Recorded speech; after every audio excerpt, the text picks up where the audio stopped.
가르치는 이를 존경하라, 이런 제목으로 은혜를 나누고자 합니다.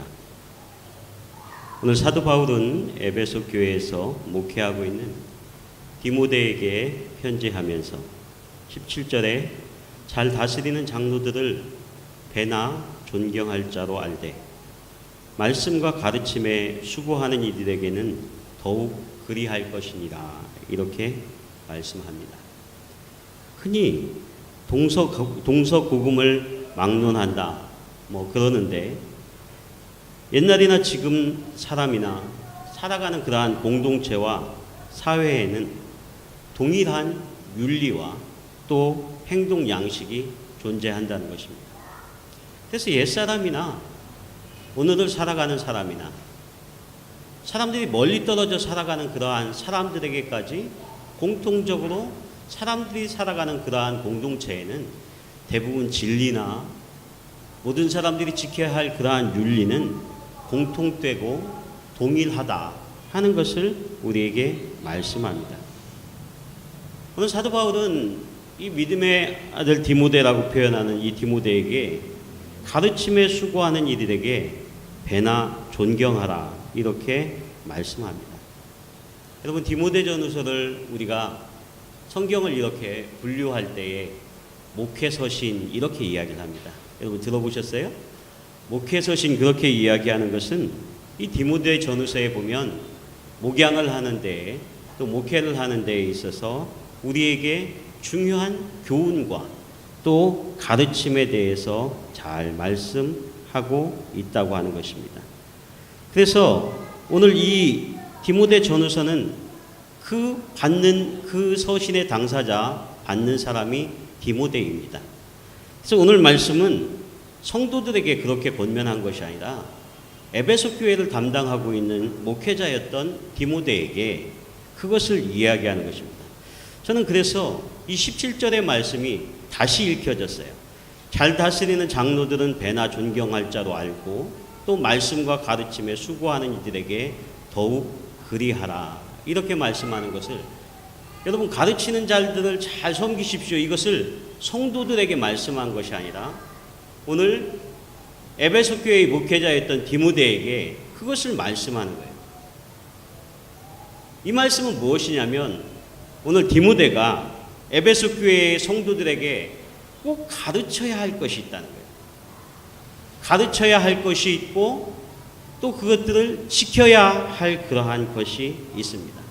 그런데 그 중에 여기서 에베소 교회에서 가르치는 자는 누구겠습니까? 디모데예요. 디모데. 목회자인 디모데에게 오늘 사도 바울이 디모데를 향해서 성도들이 가르치는 자들을 잘 존중하게 하십시오, 존경하게 하십시오, 이렇게 말씀하는 거예요. 저는 이 말씀을 읽었더니 이 말씀을 묵상하면서 중요하게 그렇게 교훈하는 바가 있더라고요. 목회를 하면서 하나님의 교회를 섬기면서 때때로는 목양하며 목회자이면서 또 때때로는 가르치는 자라는 거예요. 가르치는 자. 가르치는 자는 좋은 것만을 가르치는 것이 아니라 성도들이 이 말씀을 배워서 이 말씀대로 살아서 복이 되는 말씀과 꼭 지켜서 하나님의 사람으로 제자로 양육되고 커가야 할 그러한 말씀을 반드시 가르쳐야 한다는 거예요. 저는 그래서 오늘 말씀을 준비하면서 제 마음에 쉽지 않다, 이렇게 생각을 했어요. 제가 쉽지 않다고 생각한 것은 제가 가르치는 바를 잘 못하는 것 같아요. 가르치는 바를. 그런데 제가 가르침을 목양을 하면서 설교를 하면서 말씀을 때때로 나누면서 잘 못하는 것은 제 마음속에 늘 제가 청춘이다, 이렇게 생각을 해요. 아직 내가 어린데, 내가 아직 젊은데. 그런데 아니더라고요. 어느덧 제 나이가 이제는 50줄에 들어가 보니까 여기 앉아 계신 성도님도 저보다 이제 연배가 젊거나 어리거나 그런 사람도 많은 거예요. 내가 이제 교회에서 목회하는데 이제 가르칠 수 있는 나이도 되었나 보다, 그런 생각도 들었습니다. 공자는 사람의 나이를 가리킬 때에 50을 가리켜서 지천명이라고 그렇게 이야기를 했습니다. 여러분, 지천명이 무슨 뜻이에요? 하늘의 명령을 안다. 하나님의 명령을 알고 그것을 바로 이 땅 위에 실현하며 실천하며 살아가야 할 나이가 이 지천명의 그러한 나이라는 거예요. 사랑하는 성도 여러분, 저는 여러분들과 오늘 가르치는 이들을 존경하십시오. 존중하십시오. 이것에 대해서 나누고 싶습니다. 한국에서 5월 15일을 스승의 날로 그렇게 지킵니다. 그래서 우리의 교육의 현장뿐만 아니라 또 넓게는 삶을 살아가는 데 있어서 우리에게 스승된 이들이 있습니다. 우리가 존중해야 할 은사들이 있습니다. 그래서 그분들에게 감사하는 마음을 갖자 하는 그러한 기념일을 지켜서 만드는 것이 스승의 날이지요.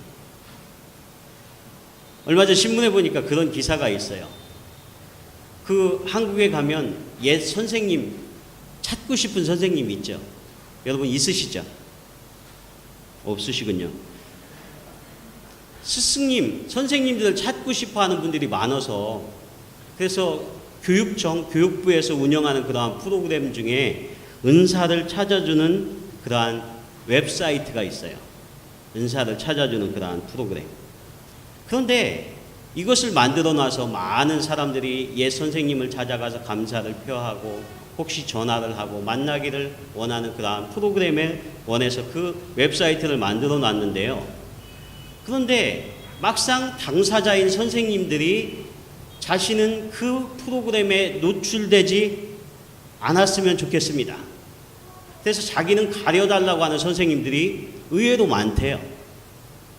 그래서 왜 그런가 했더니 선생님들이 대부분 겸손하셔서 제자들이 와서 그렇게 인사하고 찾는 것이 부담을 갖는 경우가 대부분이어서 그런 경우도 있는데, 또 어떤 선생님들은 이 은사를 찾아주는 프로그램을 거기에 공개해 놓으니까요, 옛 제자들이 찾아오는데 어떤 제자들이 찾아오냐면 뭘 판매하려고 하는 제자들이 많이 찾아온대요.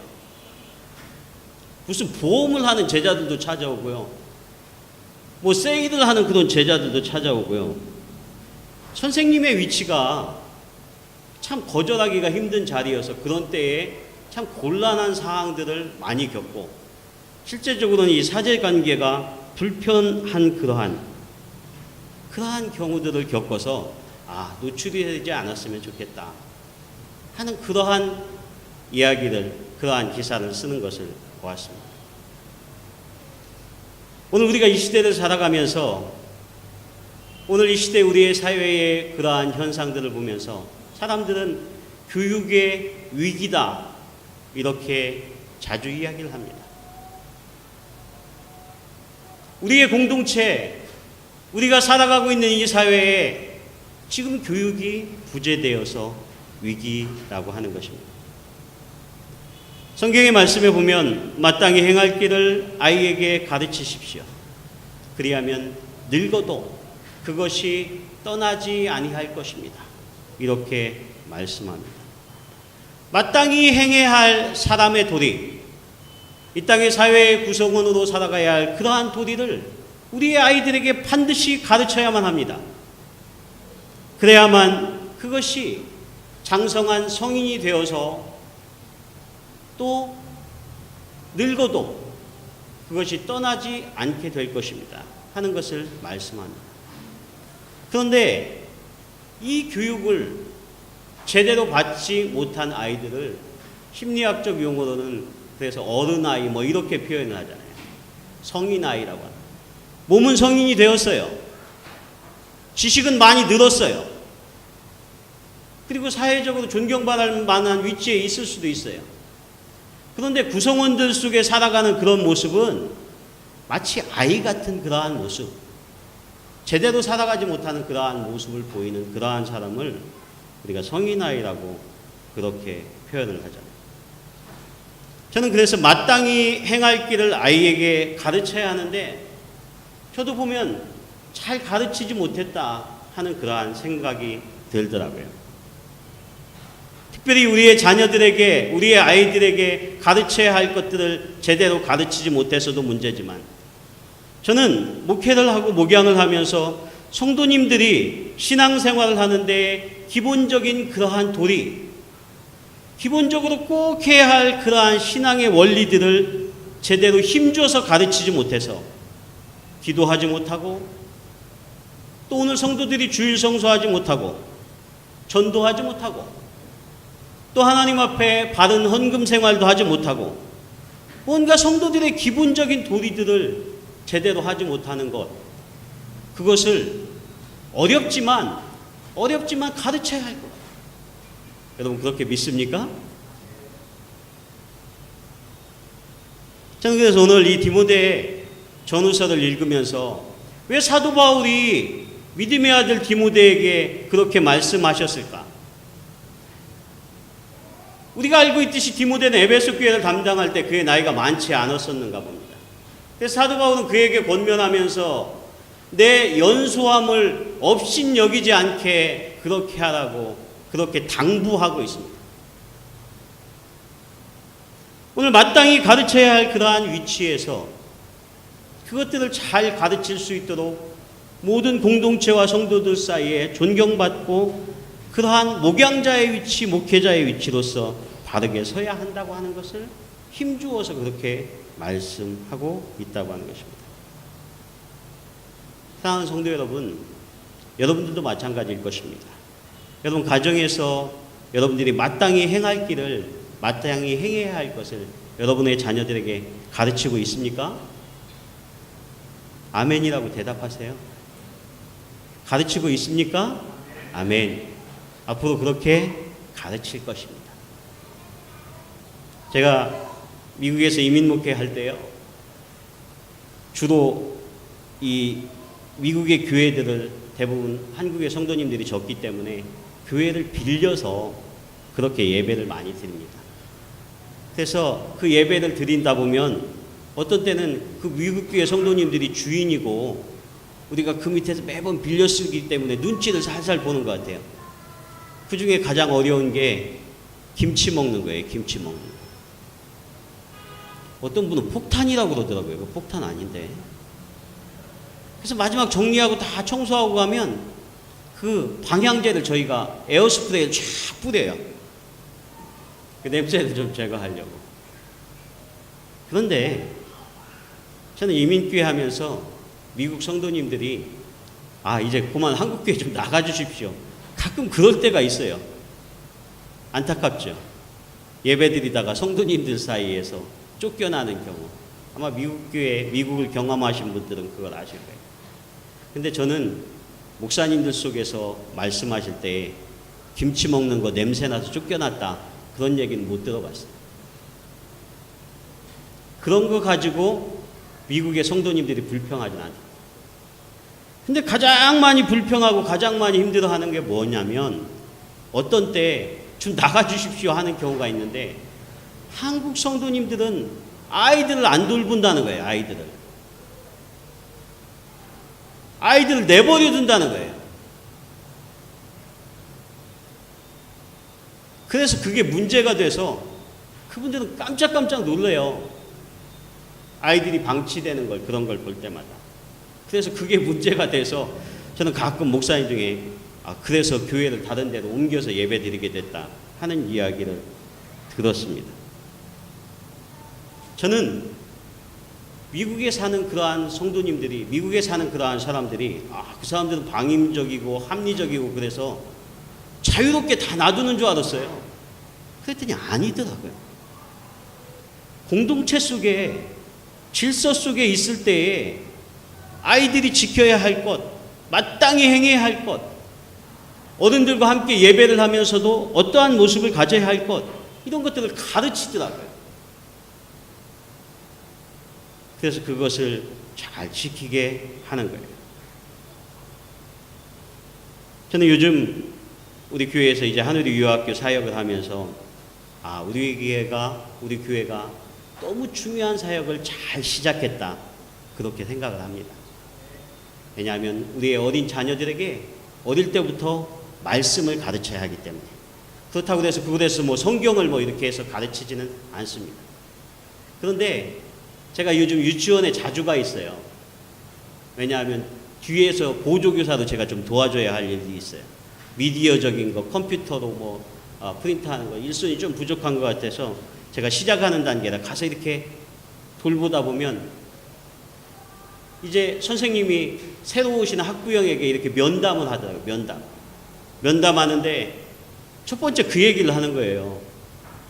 우리 교회는, 우리 유아학교는 교회의 부설로 시작된 곳이라 이제 이곳에서 신앙적인 그러한 지도를 할 겁니다. 이런 이야기를 하는 거예요. 그래서 저는 속으로는 저도 안 오면 어떡하려고 그런 마음도 있는데 어떤 한편으로는 꼭 그걸 얘기해야지. 그러면서 우리의 아이들에게 어릴 때부터 우리의 교회의 부설로 되는 그러한 교회 학교이지만 꼭 가르쳐야 할 것들을 잘 가르쳐야겠다 하는 그런 생각을 하면서 저는 옆에서 보니까 제 마음에 어쨌든 오시든지 안 오시든지 은혜가 되더라고요. 그런데 그 문제 가지고 안 오는 분은 없더라고요. 아이들을 안 보내는 경우는. 오히려 신앙적으로 지도를 할 수 있으면, 신앙적인 마인드로 지도할 수 있으면 훨씬 더 좋을 것이다. 이렇게 생각을 하는 것 같습니다. 저는 요즘에 학부형들이 자녀들을 교육하면서 어떤 뚜렷한 목표가 없이 그렇게 좌지우지할 때가 많이 있다고, 갈팡질팡할 때가 많이 있다고 그렇게 생각이 되어집니다. 우리 아이들에게 여러분 영어 교육을 하는 것이 문제가 아니고요. 그 아이들에게 어떤 지식적인 것을 가르치는 것이 중요한 것이 아니고요. 사실 가장 중요한 것은 이 아이가 공동체의 구성원으로서 잘 살아가는 데 있어서 아이 때에 배워야 할 것을 제대로 가르치고 배우는 것, 그것이 너무나 중요하다. 그래서 저는 요즘 그래서 제가 뒤에서 열심히 도와주는 것은 저희 아내가 거기에서 어쨌든 사모님이 아이들을 가르치면서 그렇게 열심히 해요. 때때로 땀을 뻘뻘 흘리면서 하는 걸 보니까 저도 미안한 마음도 있고 해서 좀 열심히 좀 도와야겠다. 그런데 저도 유치원에 오래 있다 보니까 많이 배웠어요. 요즘 그 옆에서 하는 것을 보면서. 그런데 아이들에게 노래를 꼭 식사할 때 그렇게 가르치더라고요. 그런데 거기에 보니까 내용 중에 선생님 먼저 드세요. 그 음정이 잘 생각은 안 나는데 친구들아 맛있게 먹자. 선생님 먼저 드세요. 이런 게 있다고요. 그러니까 선생님이 먼저 드시고 그다음에 친구들아 우리 맛있게 먹자 하는 그런 내용을 하는 걸 보면서 저렇게 아이 때부터 기본적인 도리 잘 가르치는 거 중요하겠다. 얼마 전에요. 신문에 재밌는 기사가 났는데 한국에서 이제 손자분을 든 한 70이 가까운 노인어른이 이 경로석에 이렇게 앉았대요. 경로석에 앉았는데 거기 앉았더니 어떤 할아버지 한 80 먹은 연세 드신 그 노인분이 오셔서 아니 젊은 사람이 왜 그 경로석에 앉아 있어? 일어나야지. 어른 오시면 빨리 일어나야지. 근데 70이 가까워 보이시면 아직 젊어 보이시잖아요. 근데 한국에 65세 이상은 경로석에 앉을 수가 있어요. 근데 요즘은 다 할아버지 할머니들이 많으셔서 한 60대 후반 돼서 그 경로석에 잘못 앉아 있을 때는 이렇게 혼이 나는 경우가 있대요. 그러면서 그분이 그 이야기 속에 그런 이야기를 쓴 거예요. 나는 언제 돼야 저 경로석에 앉을 수 있는 거지? 섣불리 60대 후반에 잘못 앉으면 젊은 사람이 이러면서 그렇게 이야기를 한다는 거예요. 우리 한국 사회에 지금 고령화 사회로 가는 것을 단적으로 비유하면서 그렇게 이야기한 것입니다. 저는 오늘 이 디모데전후서 이 목회 서신을 통해서 또 목양과 목회는 오늘 우리 성도님들이 마땅히 신앙생활할 속에서 가르침을 받고 돌봄을 받고 양육을 받는데 온전한 그리스도인으로 성장하는데 꼭 해야 할 그러한 기본적인 그러한 도리를 말씀하시면서 여러분 가르치는 자를 존중하십시오. 존경하십시오. 이렇게 말씀하고 있습니다.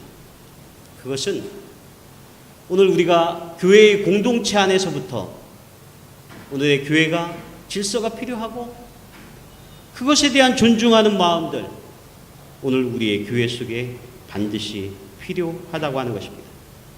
그래서 장로님들을 존중하십시오. 우도원들을 존중하십시오. 그리고 말씀을 가르치는 자에게 여러분 더욱더 존경하는 마음, 존중하는 마음을 가지십시오. 며칠 전 한국에서 예비군 훈련 중에 갑자기 사고가 생겨서 여러분 총을 쏴서 사람이 죽는 일이 생겨났습니다. 그래서 이것을 가리켜서 사람들이 묻지마 범죄라고 이야기하면서 너무 큰 일이었죠.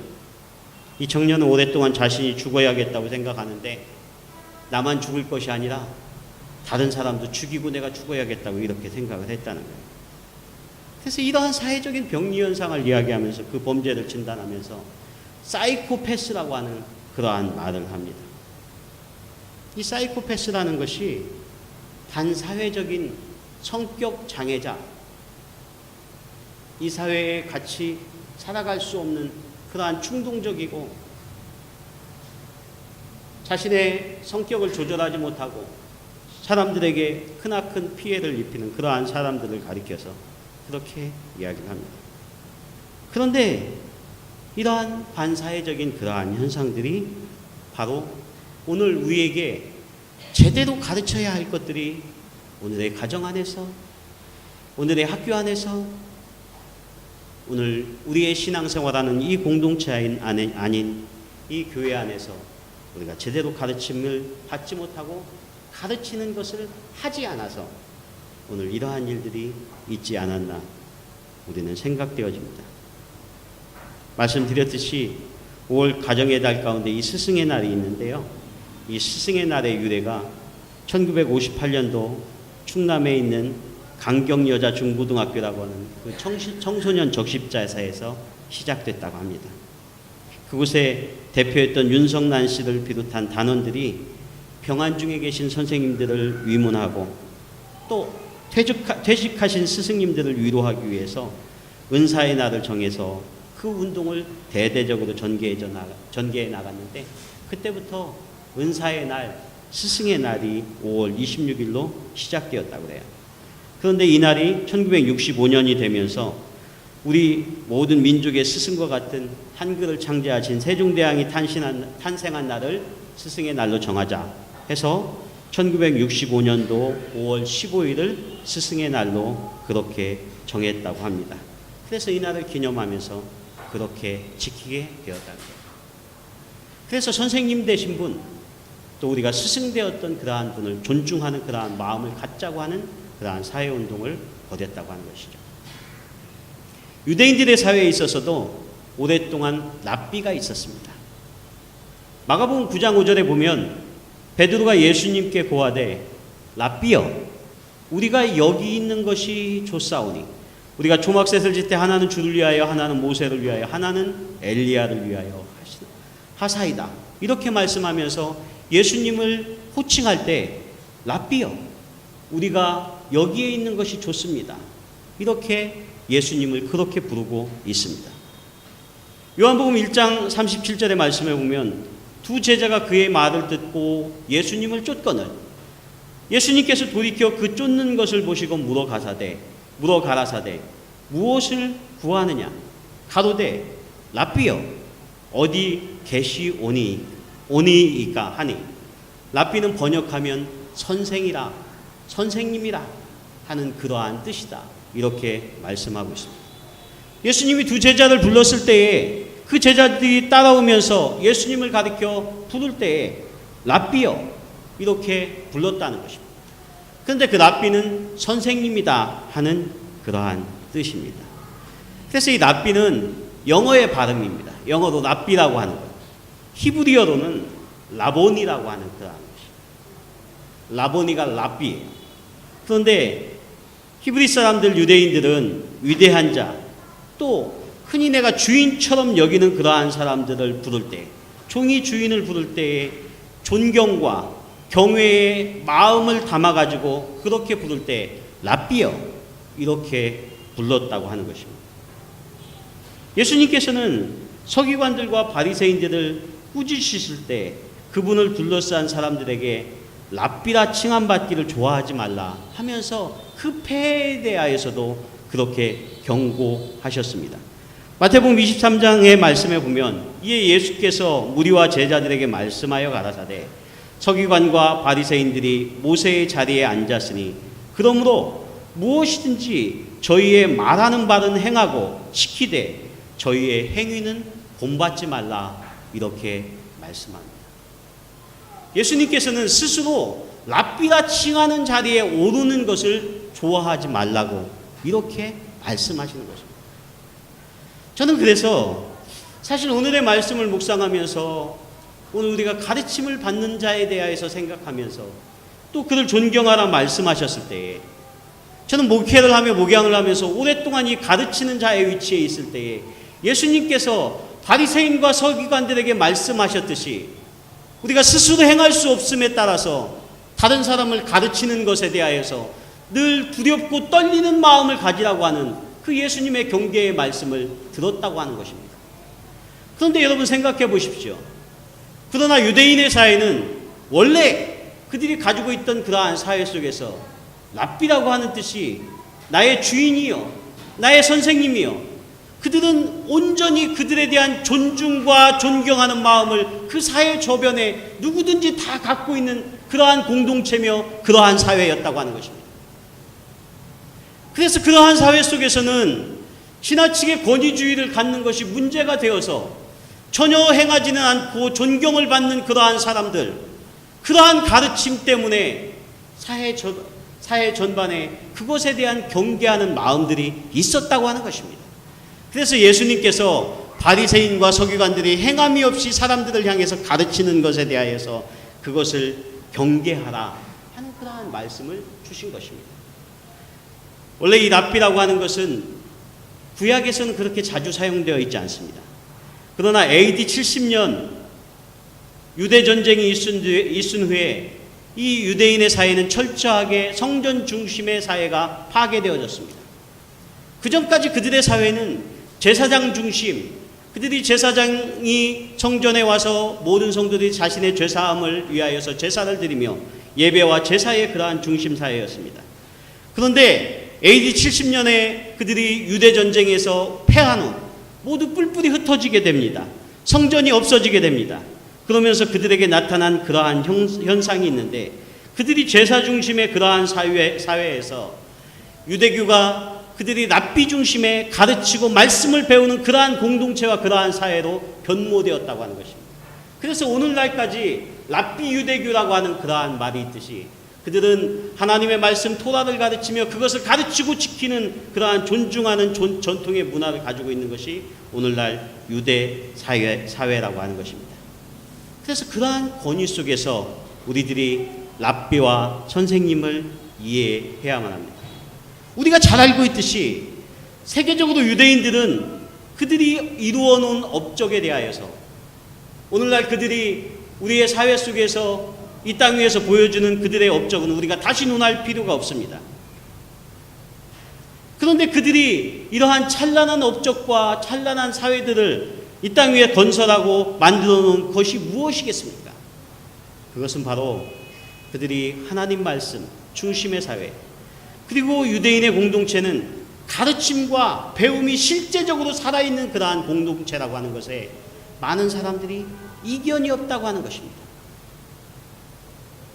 랍비를 중심으로 하나님의 말씀을 배우고 또 가르치고 그 배움을 받는 그러한 자세, 그 존중하고 또 신뢰하는 그러한 사회가 아주 잘 되어져 있습니다.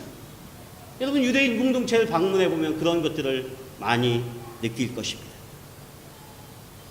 저는 오늘 그래서 사도 바울이 믿음의 아들 디모데에게 말씀하면서 에베소 교회에게 성도들에게 사랑하는 여러분, 여러분들이 말씀을 배울 때 여러분의 자세가 어떠해야 하는지, 하나님의 말씀을 들을 때 우리의 자세가 어떠해야 하는지, 그것에 대해서 우리가 심각하게 생각해 봐야 한다는 것입니다. 그리고 그러한 말씀을 듣는 자세로 우리가 서 있을 때에만이 우리의 자녀들을 향해서, 우리의 가정의 공동체에서 마땅히 행할 것을 여러분의 자녀들에게 가르칠 수 있을 줄 믿습니다.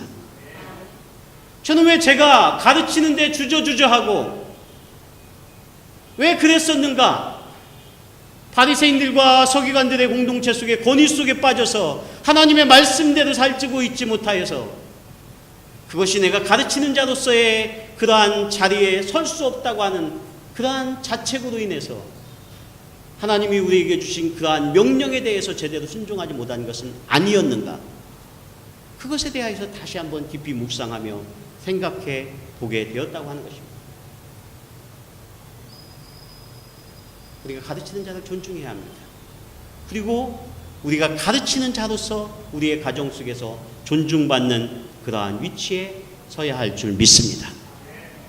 그래서 마땅히 행할 길을 우리의 자녀들에게 가르쳐야 합니다. 예배하는 것, 우리의 공동체 속에 살아가는 것, 우리가 다른 사람들과의 모임의 자리에 가서 우리의 자녀들이 어떠한 모습으로 서야 하는 것, 이것을 가르쳐야 돼요. 사실 우리 한국 민족은 결코 유대인들에게 뒤지지 않는 그러한 아주 능력 있는 그러한 민족입니다. 똑똑하고 스마트한 그러한 사람들이에요.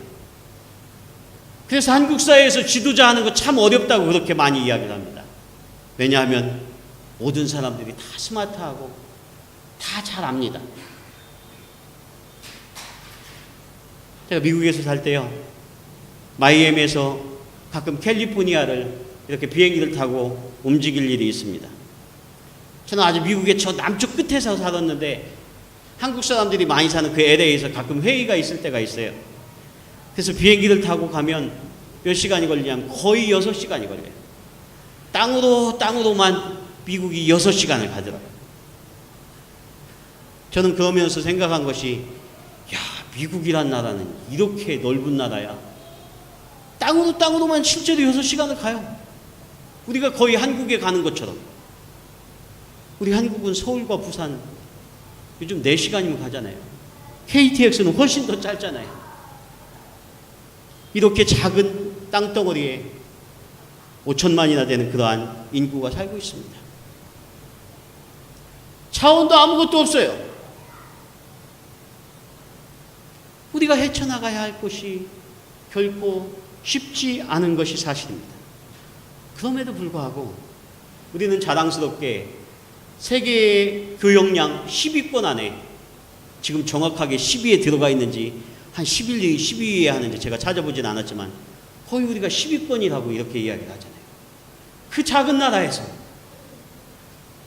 분명합니다. 우리 한민족이 가지고 있는 그러한 우수성은, 또 하나님께서 특별히 이 민족을 축복하셔서 복음에 대한 열정과 헌신과 하나님에 대한 깊은 신심이 있는 이 민족이 하나님께서 어떻게 우리를 들어 쓰시는지. 그런데 오늘 우리는 우리의 공동체를 걱정하고 있지 않습니까? 우리의 사회를,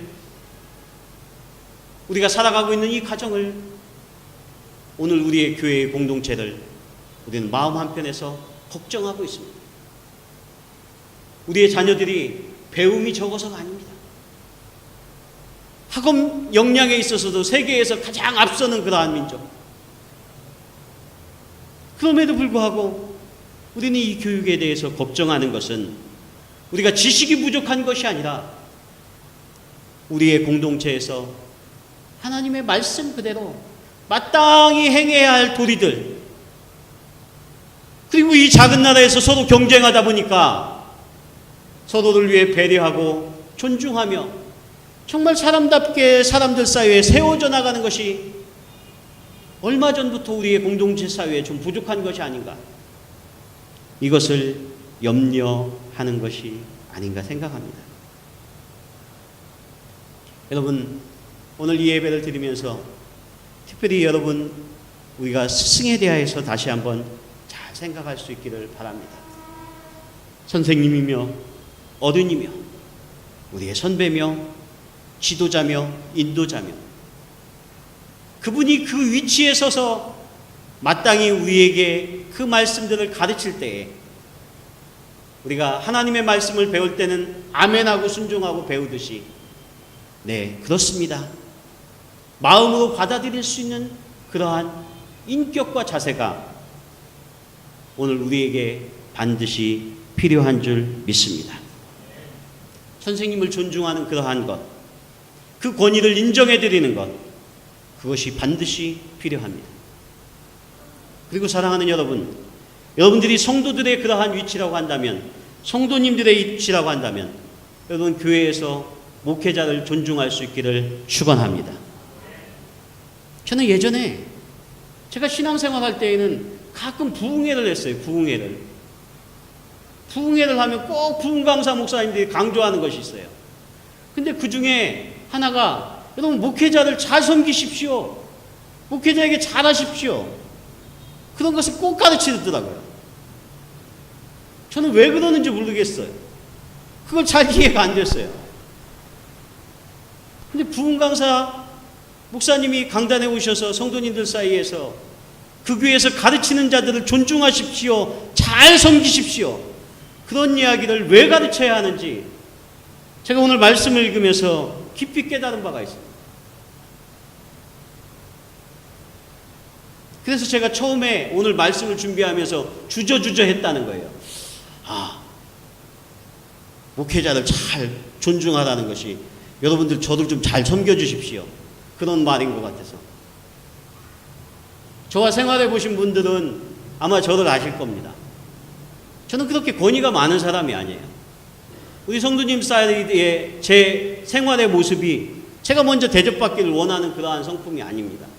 그래서 때때로는 저는 제가 먼저 식사를 이렇게 대접하는 것도 좋아하고 제가 뒷줄에 서는 것도 좋아하고 저는 그런 것들을 기뻐하면서 저는 이민 목회를 오래 했기 때문에 당연히 그런 것을 잘합니다. 그런데 여러분, 오늘 여러분들이 신앙생활 하면서 특별히 하나님의 말씀을 배우는 자의 위치에 있을 때에 여러분들이 목회자를 존중할 수 있어야 할 줄 믿습니다. 마치 저를 존중하라고 하는 것 같아서 제가 말이 좀 꼬였습니다. 그것이 왜냐하면 우리가 하나님의 말씀을 잘 배울 수 있는 것이 그 권위를 존중하고 인정하지 아니하면 그 말씀이 마음에 들어오지 않더라고 하는 것입니다. 그래서 오늘 사도 바울은 어려운 이야기였을 거예요. 디모데에게 이것을 교회의 공동체 속에 바르게 가르쳐야 합니다. 그래야만 오늘 하나님의 말씀이 들려졌을 때에 우리가 기도해야만 합니다. 주의 명령입니다. 오늘 하나님의 말씀을 우리가 읽고 그렇게 배워야 합니다. 강단에서 말씀이 선포되어지면 아멘하며 그 말씀을 순종하며 나아갈 수 있도록 하는 것입니다. 마찬가지로 학생들이 학교에서 선생님에게 배울 때도 마찬가지잖아요.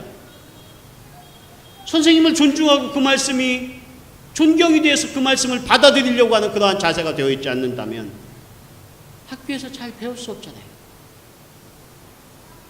저도 학교 다니는 시절에 아주 소학교가 아니라 국민학교 때에 저희 선생님은 너무나 큰 분이었습니다.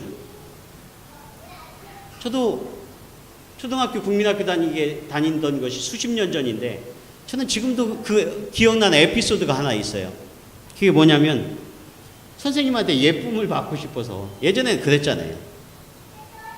그런데 우리가 학교 다닐 때는 왜 그랬는지 모르겠지만 학교들이 다 어려워서 아이들에게 학년초가 되면 환경 미화를 해야 한다고 학급에 필요한 것들 뭐 이것저것 가져오게 하는 일이 있었어요. 그래서 뭐 청소 도구도 누가 가져올 사람 하면 번쩍 손들고 그거 가져오고. 그런데 선생님이 우리 반에 커튼이 없으니까 누가 이거 커튼 해올 사람 누가 있냐고 그래서 제가 조용! 하고 손들었어요. 제가 그래서 손을 들고서 제가 하겠다고. 근데 이제 집에 가서 엄마 아빠에게 이제 어머니 아버지에게 말씀을 드려야 하는데 말씀을 드리기는 드렸어요. 그랬는데 저희 어머니 아버지가 근심이 이렇게 많이 있는 그러한 표적이 되는 거예요.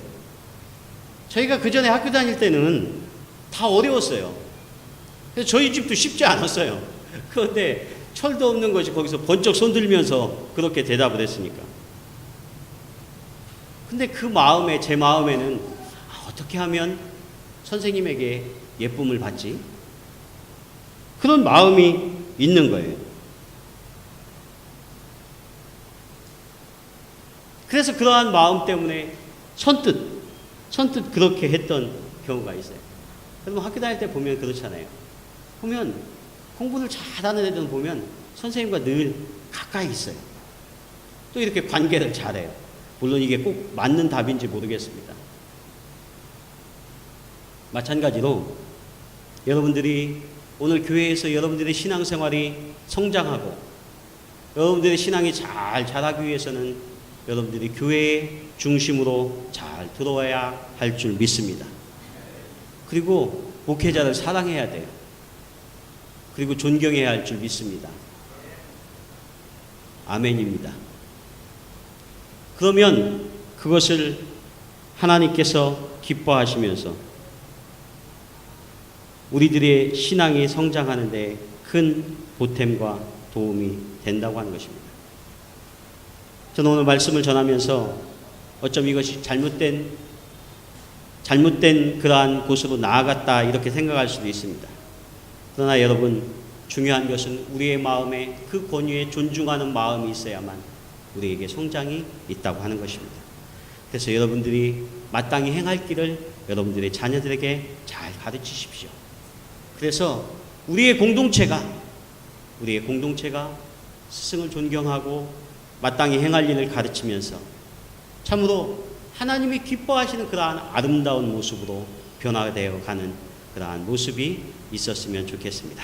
기도하겠습니다. 하나님 은혜를 감사합니다. 오늘 저희들 이 가정의 달을 맞이해서 특별히 저희들 우리의 가르침을 주시는 은사들에 대해서 선생님들에 대해서 다시 한번 깊이 있게 생각하게 하여 주시고 주님 우리의 공동체가 또 이 민족이 참으로 하나님 보시기에 아름다운 공동체로 마땅히 행할 일들을 행하면서 주님이 기뻐하시는 공동체로 성장해 갈 수 있도록 주님께서 축복하여 주시옵소서. 예수 그리스도의 이름으로 기도하옵나이다. 아멘.